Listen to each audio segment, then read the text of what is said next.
सूक्ष्म शरीर पर प्रभाव पड़ेगा। यदि हमारा भागवतिक साधन नहीं तो सूक्ष्म शरीर में अभी प्रभाव नहीं।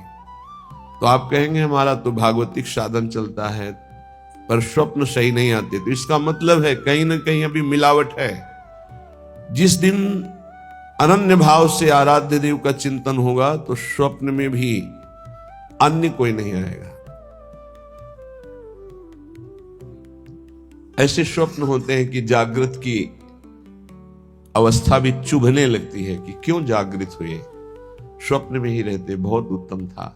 ऐसे अद्भुत अद्भुत स्वप्न कब, जब हमारी जागृत अवस्था प्रियाजू में ही व्यतीत होती है, तब तीनों अवस्थाएं, तीनों शरीर प्रियालाल के सानिध्य का अनुभव करते हैं। स्थूल में प्रगट सेवा, प्रगट चिंतन के प्रभाव से, सूक्ष्म में भावदेह के चिंतन के प्रभाव से वो हर समय अपने आराध्य देव के सानिध्य का अनुभव करता है, तो उसका स्वभाव बन जाता है स्मरण करना, श्रवण करना, गायन करना, चिंतन करना।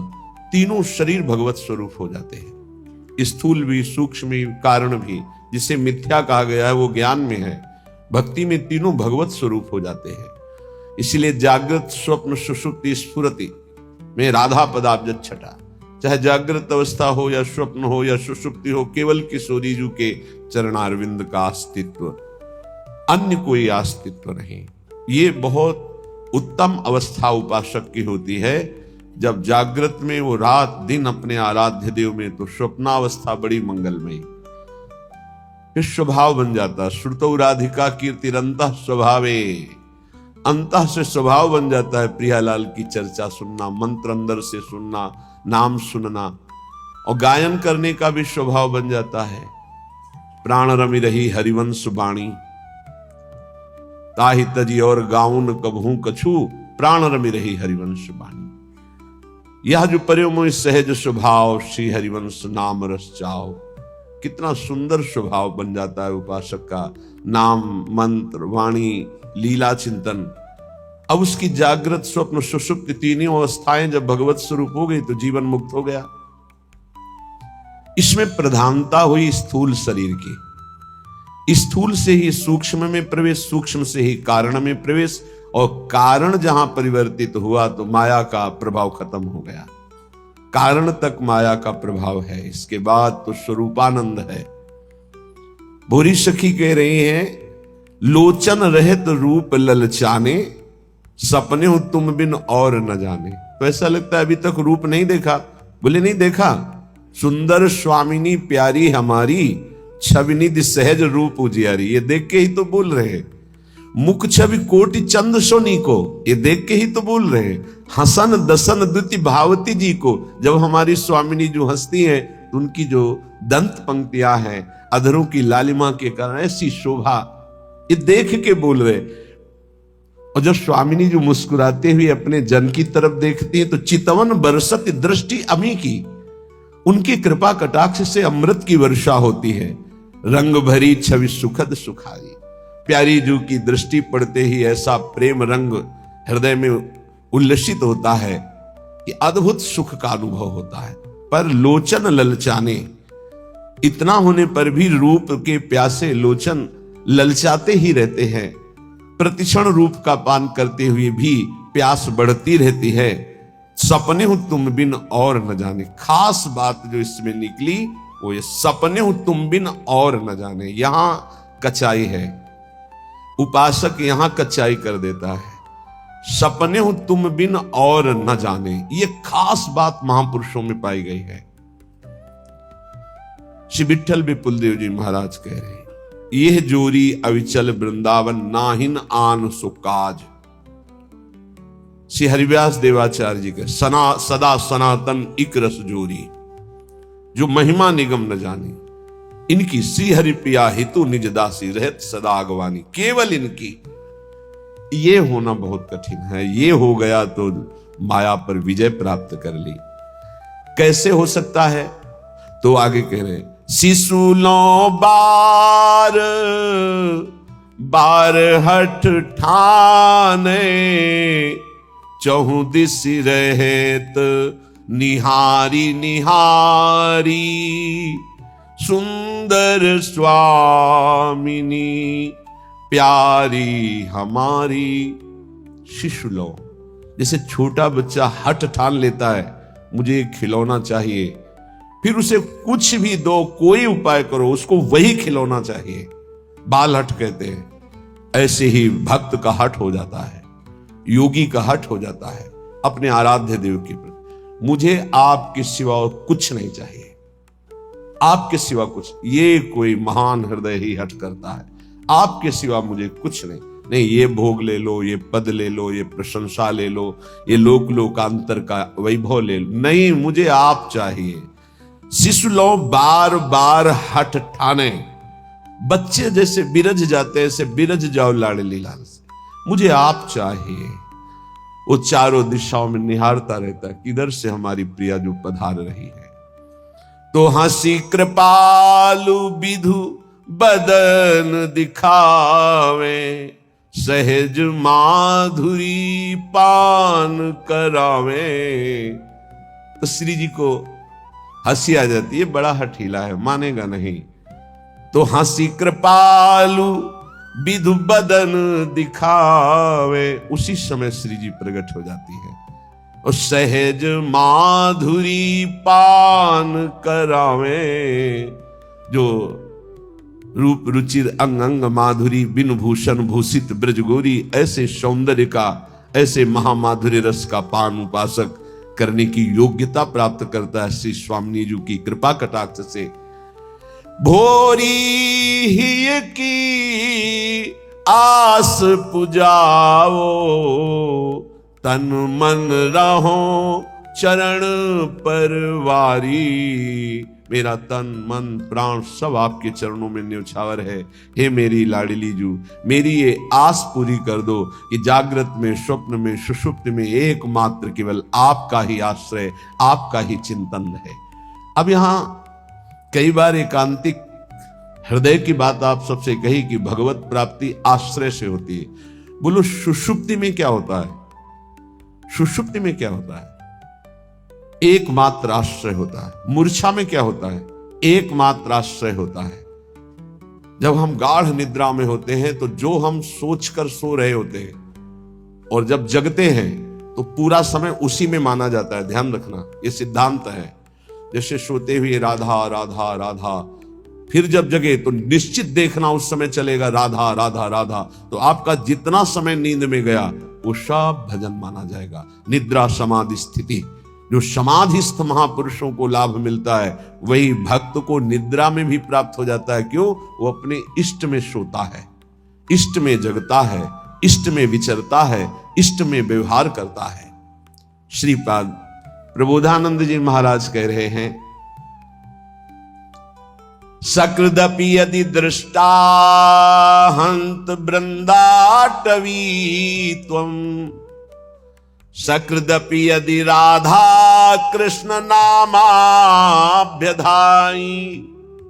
सकृदपि यदि भक्त्या सन्नतस्त्वत् प्रपन्नो, ध्रुवमः तदा मां नोपोक्षतासि।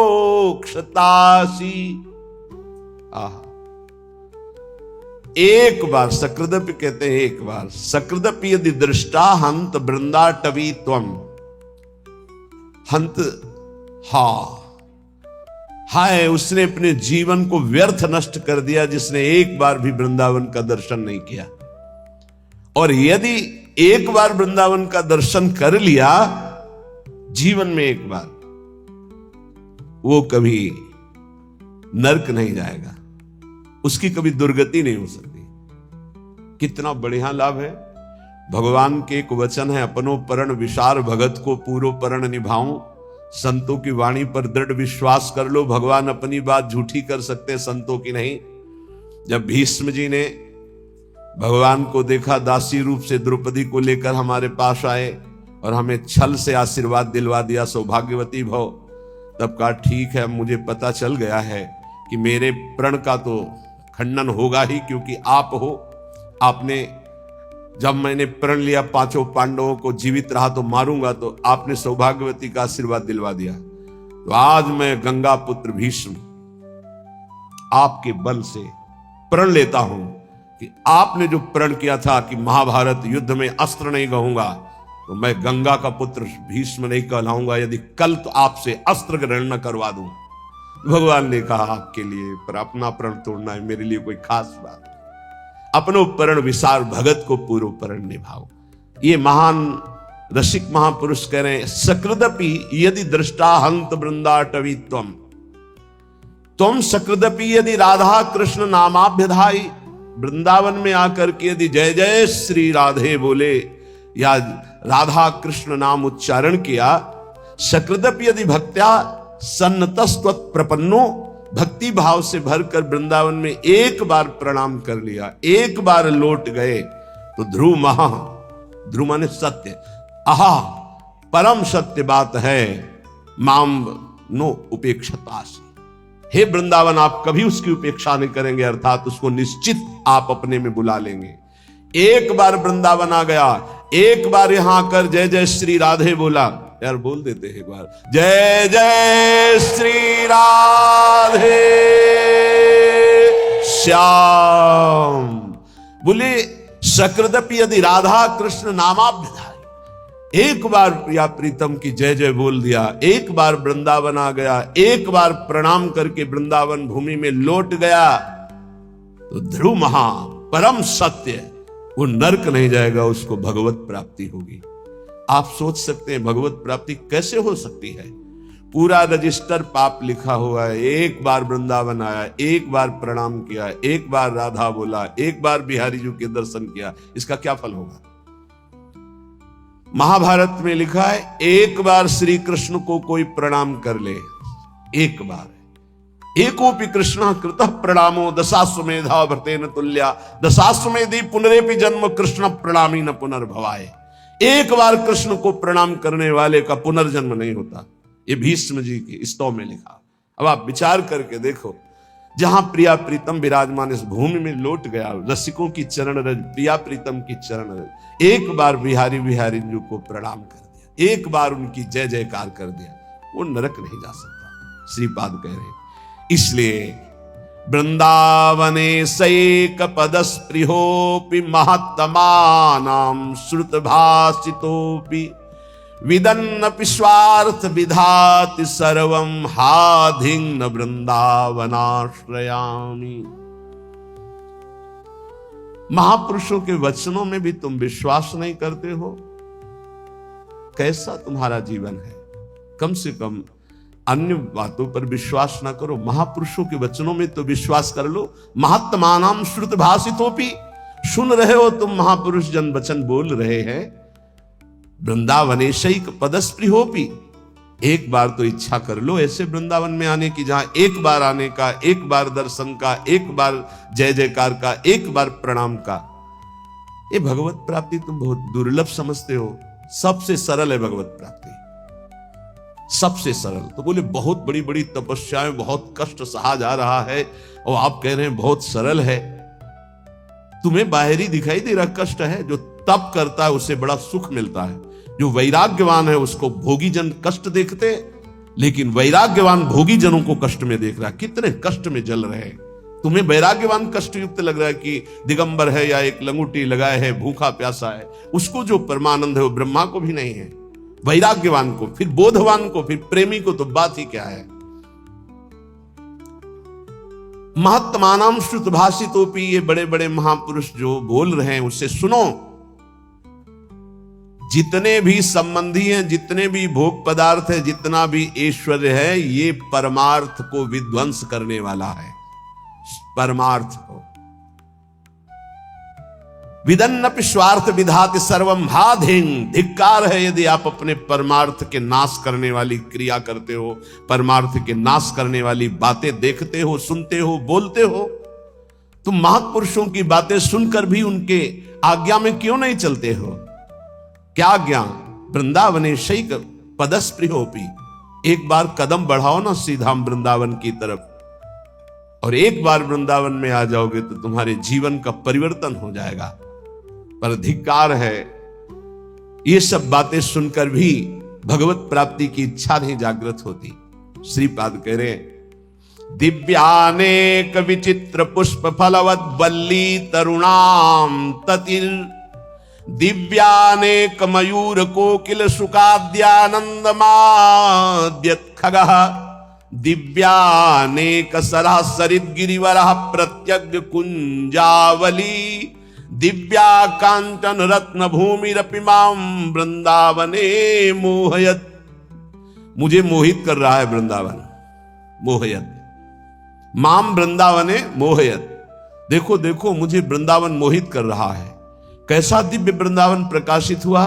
दिव्यानेक विचित्र पुष्प फलवद वल्ली तरुणाम तति, कितने सुंदर सुंदर वृक्षों में कैसी लताएं लिपटी हुई, सुंदर रंग बिरंगे फूल और इतने सुगंधित, दिव्य दिव्य अनेक विचित्र लताएं, वृक्षों का आलिंगन किए हुए दिव्य दिव्य पुष्पों के गुच्छे। भावना करो, ऐसी सौरभ भौरे मतवाले होकर के गुंजार कर रहे हैं, रसीले फल लगे हुए हैं और दिव्य दिव्य अनेक मोरों के झुंड उन वृक्षों के नीचे नृत्य कर रहे हैं और शाखाओं पे बैठी हुई कोकिला गान कर रही हैं। सुख शाखा जो सुख आदि हैं पक्षी, वो ऐसे आनंद उन्मत्त होकर के गान कर रहे हैं मानो राग रागिनियां मूर्तिमान बैठी हो। सुख शारिका, दिव्य अनेक अनेक हंस कलरव कर रहे, दिव्य सरोवर, दिव्य नदियां, दिव्य पर्वत, कैसी नवीन नवीन कुंजे और स्वर्णिम कांतिमयी रत्न जटित वृंदावन की भूमि, इसने मुझे मोहित कर लिया। भूमि रपि माम वृंदावने मोहयत, भुवा स्वच्छाश्चिंता मणिभिरति चित्रैर्विरचिता, चिदानंदा भाषः फल कुसुम पूर्ण द्रुमलता, खगश्रेणी सामस्वर कलकलाश्चिद रस सरित, शरांसी सी वृंदावन मनु मनो में विस्मृतु। अहो मेरा मन विस्मृत अवस्था को, देहातीत अवस्था को प्राप्त हो रहा है। कैसी सुंदर स्वच्छ भूमि वृंदावन की, दिव्य वृंदावन की, करोड़ करोड़ चिंतामणियों से जटित ये भूमि, कैसा सुंदर रास मंडल, कैसी चिन्मय लताएं, कैसा चिन्मय फल, कैसे चिन्मय पुष्प। और यहां के पक्षी जब गान करते हैं तो शाम वेद की ध्वनि प्रकट होती है। खगश्रेणी सामस्वर कलकलाश्चिद रस सरिते, अर्थात जो वृंदावन के पक्षियों की चहचहाट कलरव है, इनको जो श्रवण करता है तो चारों वेदों के पाठ का उसे फल मिल जाता है। धाम है, बड़ा दिव्य है। राधा यशो मुखर मत खगावली के यहां के पक्षी श्री जी का जस गान कर रहे हैं। और यहां के जो सरोवर हैं उनका जो जल है, भूमि में ऐसा कोई तीर्थ नहीं है जो वृंदावन ब्रज धाम के सरोवरों की जल की समानता कर सके, क्योंकि जितने तीर्थ हैं तीर्थ पाद श्री हरि के चरणों से है। और यहां तीर्थ पाद हरि जिन चरणों में नमन करते, प्रिया चरण रज जान के लुठत रसिक सिरमौर, वो लाडली जू का ये क्रीड़ा स्थल है वृंदावन, ये ब्रज भूमि। इसलिए श्रीपाद कितनी महिमा की बात कहे। वृंदारण्ये वरम श्याम क्रमिरपि परतो नो चिदानंद देहो। मुझे वृंदावन में नाली का कीड़ा बना दिया जाए, मैं याचना करता हूं, और वृंदावन के बाहर मुझे चिदानंद देह प्राप्त नहीं चाहिए। ये जब वृंदावन की दिव्य महिमा को श्रीपाद जाने तो ये बात कही। ये कैसी कोई साधारण बात नहीं है। ये मानव देह में ऋषि स्वरूप से दिव्य वृंदावन का आनंद ले रहे हैं, तो क्या कह रहे हैं? वृंदारण्ये वरम, मैं श्रेष्ठ मानूंगा। श्याम क्रमिरपि, यदि मुझे कीड़ा बना दिया जाए नाली का। परतरो न चिदानंद देहो, अन्यत्र मुझे चिदानंद देहधारी बना दिया जाए तो मुझे नहीं चाहिए। क्या है दिव्य वृंदावन की अनुपम महामाधुरी। श्री भट्ट देवाचार्य जी कह रहे हैं, यदि वृंदावन के बाहर मुझे हरि भी मिले तो मैं आंख उठा के नहीं देखूंगा। विपिन राज सीमा के बाहर हरिहू को न निहार, रे मन वृंदा विपिन निहार। यद्यपि मिले कोटि चिंतामणि, तऊ न हाथ पसार। जय श्री भट्ट धूलि धूसर तन, यह आशा उधार रे मन, वृंदा विपिन निहार। ए भाई, वृंदावन के बाहर हरि भी हो तो आंख मत लड़ाना, मत आंख उठा के देखना, क्योंकि वृंदावन के बाहर होते हुए चतुर्भुज नारायण रूप हो गए। यही ब्रह्महृद अक्रूर घाट से बाहर होते ही प्रभु का स्वरूप चतुर्भुज स्वरूप भगवान का अद्भुत वैभव प्रकाशित हो गया। क्योंकि वहीं देखा अक्रूर जी ने कि अनंत शेष सैया पर शयन करने वाले चतुर्भुज नारायण वही शेष जी बलराम और वही भगवान नारायण हरि रूप। तो हमारे जो द्विज मुरली मनोहर वृंदावन विहारी नवनिवृत्त निकुंज से पधारे वो यही हैं, कभी एक कदम भी बाहर नहीं गए। वृंदावन परित्यज्य पाद में कम न गच्छति, ये एकांतिक रहस्य भगवान का प्रेमी जनों के सिवा और कोई नहीं जानता। भगवत रसिक रसिक की बातें रसिक बिना को समझ सके ना। श्रीपाद कह रहे हैं, जहां श्री भट्ट देवाचार्य जी कह रहे धूल धूसर तन, बस ये सबसे बड़ी उपलब्धि है। वृंदावन की रजल शरीर में लगी हो और प्राण छूट रहे हो राधा राधा राधा, तो वो बात बनेगी जो बड़े बड़े योग साधना से नहीं बनती। इसीलिए कह रहे आंख उठा के बाहर मत देखो, धैर्य पूर्वक समय काट लो, इसी रज में प्राण त्याग दो। वृंदारण्य वरम श्याम, वरम माने श्रेष्ठ होता है। मेरे लिए सबसे श्रेष्ठ बात क्या होगी कि यदि मुझे वृंदावन में कीड़ा बना दिया जाए। क्रमीरपि पर तो न चिदानंद देहा, बाहर मुझे कहीं चिदानंद देह भी मिले तो मुझे नहीं स्वीकार है, वृंदावन में मुझे कीड़ा बनना स्वीकार है। रंकोपि श्याम तुल्य परमहीन परत्राद्भुतानंत भूति, यहां मुझे रंकोपि बहुत गरीब दरिद्र बना के रखा जाए तो मैं रहना पसंद करूंगा, लेकिन वृंदावन के बाहर मुझे अनंत विभूतियों का स्वामी बना दिया जाए तो मैं रहना पसंद नहीं करूंगा। धाम में मैं महान दरिद्र बन करके रहना। रंकोपि श्याम तुल्य परमही न परत्राद्भुतानंत भूति, वृंदावन में नाली का कीड़ा बनकर रहना चाहूंगा, बाहर चिदानंद रूप नहीं धारण करना चाहूंगा। वृंदावन में बहुत दरिद्र गरीब बनकर रहना चाहूंगा, लेकिन बाहर विभूति संपन्न होकर महावैभवशाली नहीं रहना चाह। शून्योपि श्यामि श्री हरि भजन, लवेनाति तुच्छार्थ मात्रे लुब्धो